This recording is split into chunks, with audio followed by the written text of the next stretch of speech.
Blessing ng Causeway 2 Banawe, sila Mario, Randy Macau, lalo na kay Vanessa, kay Kat Abango ng Rizal, galing yung pabida kay Manresta.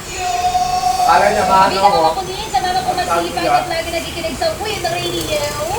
Ha? Uy, bet ko yan, masipag. Masipag makinig kay Mama Colleen. Ah, maraming salamat po, Mama Lida ng Taguig. Kami mga factory workers sa may Carmona, Cavite ay nakikinig lagi sa Win Radio. Kasama po ang aking best friend na si John Mark, walang partner sa February 14. Tapos merong ha-ha-ha sa dulo. Grabe siya. Grabe siya. Grabe. Sa mga walang partner, kalma, baby, kalma. Okay lang yan. Ayaw mo nun, tipid ka. Ayaw mo nun, wala kang pressure. Wala pagkakagastusan sa February 14. Ayaw mo nun, safe yung sahod mo. Buong-buo mo makukuha. Oo, ano kayo nagiging trending na issue sa February 14? Bukod sa 299 worth na engagement ring. Mga kalipabida naman si Jerry Rizzo ng Prime Build.com. Hello po sa inyo. Kasi alam mo, di ba marami na pressure ng mga netizen ngayon? Na pressure na magbigay ng pipitsuging halaga. Kasi baka ma-i-post sa social media. Kulang pa ng pagiging Gusto na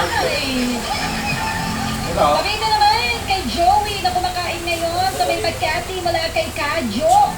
At hello din daw nakatutok naman. Ito si mga kasama na hindi nakatulog, ikot ng ikot sa higaan.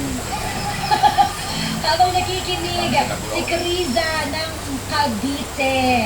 Pa-play naman daw ng song na at ang hirap, gusto kong umiyak ngayon.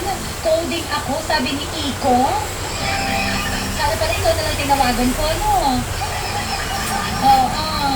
Ito naman, dito na happy na birthday pa kay Cheryl Cosnem from Rusty Kiambao ng Balayan, Batangas. Maraming salamat po sa inyong pagtutok. Anyway, oras na para ating damayan ang ating ka-winner na may pinagdadaanan. Atin ang alamin ang kanyang kwento, ano nga ba ang laman ng kanyang puso. Ito na po ang programang May Puso, Heart to Heart with Mama Colleen. Heart to Heart with Mama Colleen. Heart with Mama Colleen.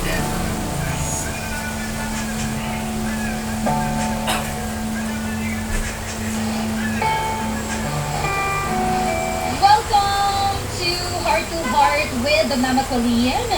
Ano ang laman ng iyong puso? Atin ang pag-usapan dito sa programang May Puso, Heart to Heart with Mama Colleen. Dear Mama Colleen, I just wanna share my love story.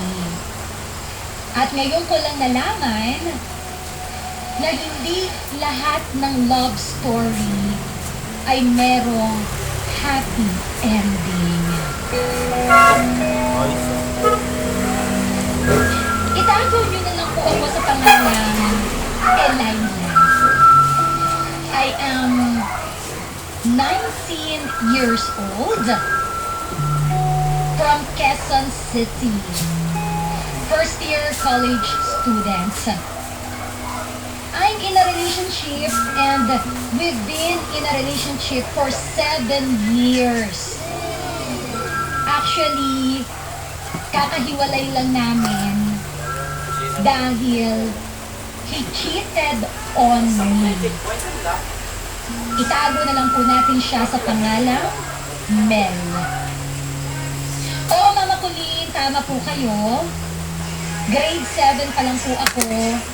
11 years old ay napasok ko na po ang relationship na dapat po ay pag-aaral muna yung inuna ko. Nakilala ko si Mel sa Facebook, pero small world dahil taga-kabilang bayan lang po siya. Doon na po nagsimula yung panliligaw niya sa akin nung nagkakausap na po kami sa Facebook.